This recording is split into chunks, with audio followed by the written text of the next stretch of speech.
دین کی تعلیم کے ساتھ ساتھ دنیاوی تعلیم بہت زیادہ ضروری ہے ان لوگوں کے لیے جو ملک اور قوم کے خیر خواہ ہیں.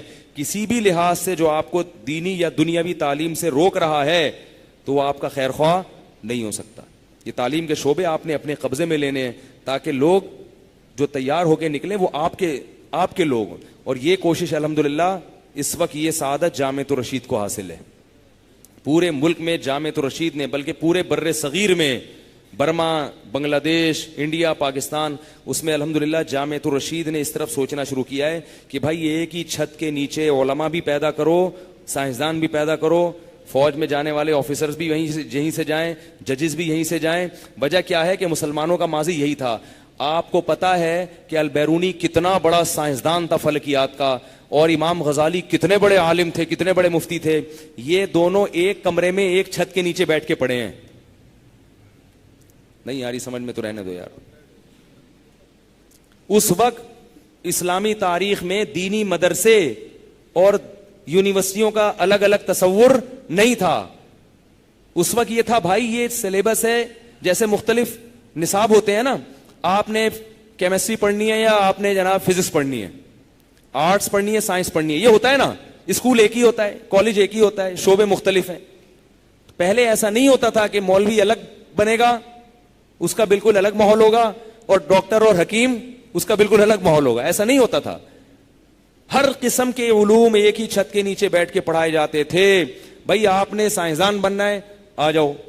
آپ نے عالم بننا ہے، محدث بننا ہے، مفتی بننا ہے، آپ آ جائیں. تو ایک ہی چھت کے نیچے سے فارغ ہو کے نکلتے تھے. یہ سائنسدان بھی، علماء بھی، ان سب کا لباس ایک جیسا ہوتا تھا. ان سب کا کیونکہ ایک ہی جیسی تربیت ہوتی تھی نا. آپ البیرونی کی شکل دیکھ لیں، امام غزالی کی دیکھ لیں، آپ کو نہیں پتا چلے گا ان میں امام غزالی کون سے اور البیرونی سائنٹسٹ کون ہے. البیرونی کی بھی اتنی بڑی داڑھی، سر پہ پگڑی، جبہ، نمازی، پرہیزگار، عبادت گزار، لیکن چھت پہ بیٹھا رہتا تھا دوربین لے کے، خوردبین، ستاروں کا مطالعہ کرتا رہتا تھا. 12 سال چھت پہ بیٹھا رہا ہے البیرونی. کہتے ہیں کہ کھانا کھلانے کے لیے بلایا، کھانا کھانے تو نیچے آ جاؤ. کھانا کھانے نہیں کرے، میں ایک اور دیکھ رہا ہوں، ذرا ستارہ دیکھ رہا ہوں. اور اس نے کرو ٹریگنومیٹری کی بنیاد رکھی ہے. کرو ٹریگنومیٹری اتنی مشکل ٹریگنومیٹری ہے کہ اس کی ایکویشن سمجھنا آج بہت مشکل ہے. عام طلبہ جو ہے نا، جو ٹاپ بھی کیا وہ، آپ ہم لوگ نے پوچھا ان سے کہ یار ہمارے جو اساتذہ جو فلکیات جانتے ہیں، یار یہ ایکویشن بنی کیسے؟ کچھ پتہ نہیں ہوتا. کہ ہے یہ بنی کیسے یہ نہیں پتا. اتنی مشکل ہے کرو ٹریگنومیٹری. تو یہ انہی کی کتابیں تو یورپ نے جا کے یونیورسٹیوں میں پڑھائی ہیں، تو یورپ نے ترقی کی ہے. تو 12 سال تک چھت پہ بیٹھا رہا ہے وہ. رمضان کے روزے بھی رکھتا تھا، تہجد بھی پڑھتا تھا، عبادت بھی کرتا تھا، حج بھی کرتا تھا.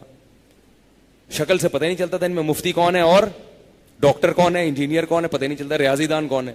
آج 2 بندے بیٹھے ہیں، پتہ چل جائے گا یہ مولوی صاحب ہیں، اور یہ پتہ نہیں مسلمان بھی ہے یا نہیں ہے جو ڈاکٹر صاحب ہیں.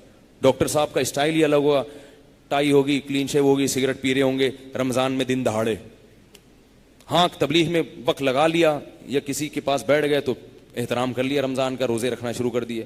بالکل 1-2 راہیں الگ الگ شروع ہو گئی. تو اس کو واپس لانا کس کی ذمہ داری ہے؟ تو یہ اللہ کا فضل ہے. جامعۃ الرشید نے الحمدللہ یہ کام شروع کیا ہے. اس لیے جامعۃ الرشید کے خلاف نہ بولا کرو. اس لیے نہیں کہ میرا ادارہ ہے، اس لیے کہ ہم ان کی تمام تر پالیسیوں سے متفق ہیں، اور وہ الحمدللہ وہ کام کر رہے ہیں جو کام آج سے 50 سال پہلے ہو جانا چاہیے تھا. لیکن چلو دیر آئے مگر درست آئے. اب ان کے مشن کو آگے بڑھانے کی بولو نا بھائی کوشش کرو. اللہ تعالیٰ